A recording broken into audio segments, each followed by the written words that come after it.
about we're going to give our Dolphins take. So this is a take for next season that we're kind of building as we go, and we're just going to kind of add to it. But I think we need to get this out there now because it's not even February yet. So Clark and I believe that the Dolphins are going to come crashing back down to earth next season, and probably win 6 or 7 games. Now I'm going to give my reasons, Clark, and then you can add on to it or give some other reasons that you think.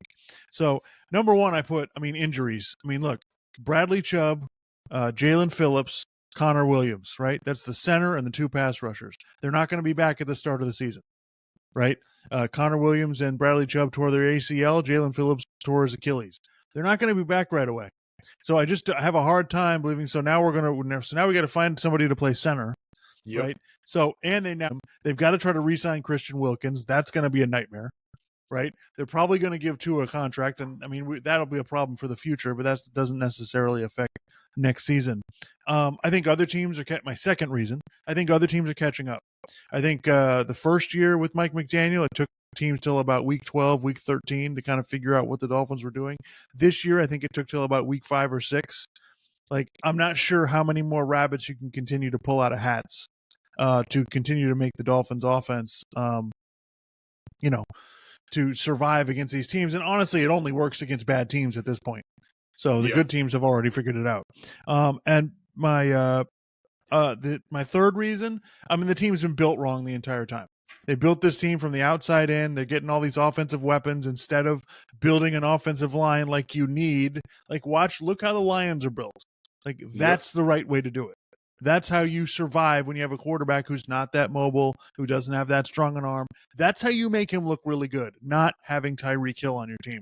And bringing me to Tyreek Hill, and that's why my belief is, and I don't know how people feel about this, but I really believe the Dolphins would be better off with working on getting a better offensive line and not trading for Tyreek Hill. I really believe they would be much better off as a running ball control team, and then we can be explosive with Jalen Waddle when the time arises. They'd be much better off built that way than they would giving up draft picks for Tyreek Hill, because you saw the last 4 games of the season. What are we getting out of Tyreek Hill at that point? It's not, and by the way, not Tyreek Hill's fault.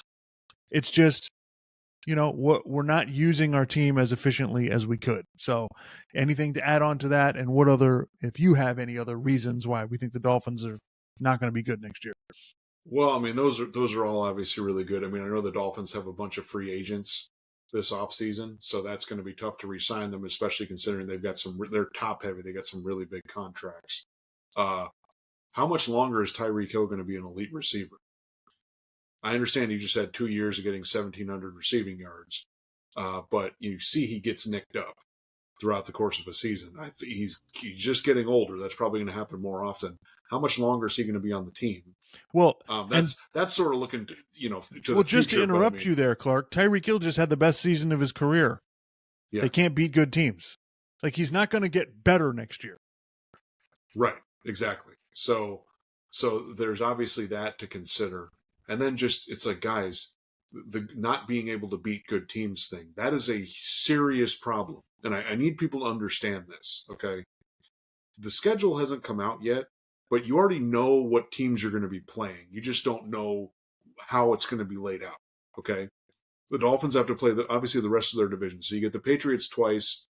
They're not very good. Maybe they'll be a little bit better. Maybe Gerard Mayo will be a good coach. I don't know. But that's potentially two games that maybe those are winnable games, okay? The Jets twice, but Aaron Rodgers is going to be back. Now, I understand the Jets have some problems on their offensive line. Maybe they're able to address those a little bit, but they're clearly going to be better than they were this year. Yep. Okay. Even though Aaron Rodgers is obviously toward the end of his career. Okay. They can't beat the Bills. Okay. That's become totally clear now. And I understand the Bills have some issues, whatever. Fine. The Dolphins have no way to compete with Josh Allen. Okay. So that's a problem just in their own division. Then they got to play the AFC South. Now, a few years ago, you might have said, who gives a shit about playing the AFC South? Well, things have changed. The Texans just won the division and made the playoffs. You got to imagine that. I think they've got a pretty good front office. I think they'll be able to keep building their team. They had some talent. They just had some injuries later on in the season. Okay. So they're pretty good. All right. The Colts, Shane Steichen knows how to coach. He'll have Anthony Richardson back, and the Dolphins have enough trouble dealing with Josh Allen. You don't think they're going to have trouble dealing with Anthony Richardson? And Shane Steichen knows how to coach to put them in a good position to win the game. The Jaguars, I understand they flamed out, but they still have Trevor Lawrence. They have Doug Peterson as their coach. They're still a good team. Okay, and then who's the other team in the AFC South? You said Jacksonville, Houston, yeah, Tennessee. The Titans are kind of bad, but so what? They're bad. The Dolphins couldn't beat them this year, and Tua's played the Titans twice. He looked terrible against them both times. Now, granted, Mike Vrabel's not there, so maybe that changes the equation a little bit. We'll see. But then they have to play the NFC West. The 49ers, okay, that's not a pushover. The Rams, the Rams are just going to keep building their team back up. Stafford is still really good. Puka Nacua is really good. Cooper Kupp, the tight end's really good. They're a really good team. Seattle, we'll see. I don't know. They're kind of in flux right now. And then Arizona, I mean, Kyler Murray is really good. Okay, he can really make plays. That is not going to be some easy game. And I think the Arizona coach knows what the hell he's doing. Okay, and then there's some other games on there that I can't really think of right now, but that's a lot of the games on the schedule. Okay, and if the Dolphins can't beat good teams, then you're telling me what, they're just going to win 11 games given that schedule? I mean, did you see 11 wins on any of those teams that I was talking about? I mean, I don't. Yeah, and not only that, they got to play San Francisco and Seattle on the road. So you're not getting him at home when the weather's nice. And who knows when they play those games either, who know. And the other thing is the schedule might not work out with the travel as well as it did this year. They really didn't have very many cold weather games, and right. So they got to play the last game against Buffalo in Miami. Like, they usually don't get that 2 years in a row. So you might have to go to New England or the New York Jets or Buffalo when it's freezing cold. And I don't think the weather is as big a deal as people are making it out to be, because I just don't think the Dolphins are good enough.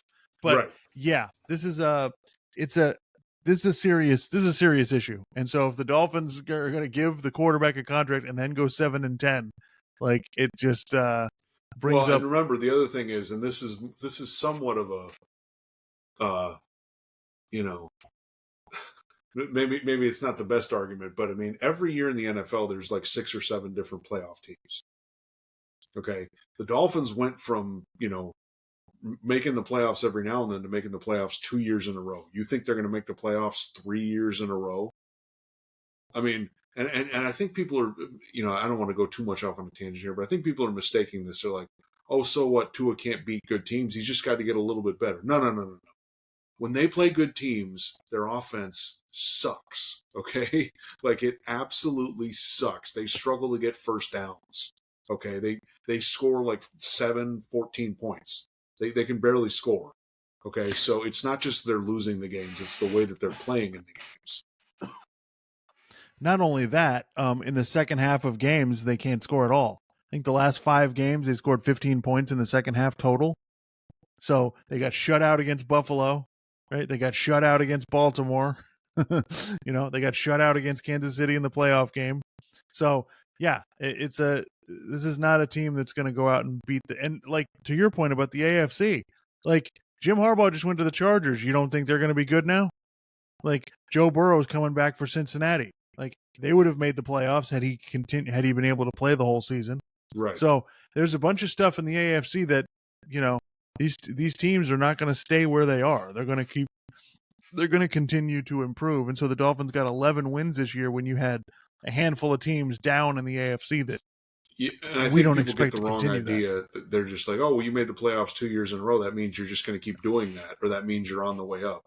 Sometimes it does. It doesn't always mean that. It depends on who your quarterback is, who your coach is, how your team's built.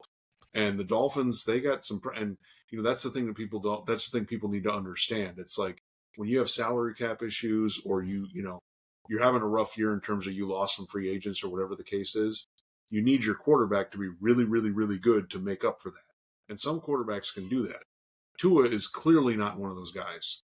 Yeah, so it's going to be. I'd love to come on here and be positive and believe in in the team, but we'll see what happens. I mean, maybe the Dolphins can supplement with some draft picks and pick up some free agents to fill some of their holes, but it's a problem, like, because of the way that the team is built, right? The Dolphins are built like a team who should be competing for the Super Bowl, but they don't have that kind of team. So they're paying 7 or 8 guys a lot of money. You want to be built like Detroit, where they're paying the quarterback, they're paying Jared Goff like $30 million, which is not bad for a good starting quarterback, and they're really not paying anybody else. Or like Green Bay, where they're literally paying nobody. Yeah. That's where you want to be. And so the Dolphins is like, we have all these high-priced guys, but what did the general manager, he went all in on this team, and it's like, for what did we go all in for? Like, we have no shot against these good teams. And I know everybody wants to say, well, the weather was really bad in Kansas City. Watch the last month of the season for the Dolphins. The last 4 or 5 games they played, they didn't play well in any of them. Good weather or not. Right. They couldn't score points. It didn't matter what was going on. So the idea that the cold weather is the biggest influence here is just a bunch of nonsense. So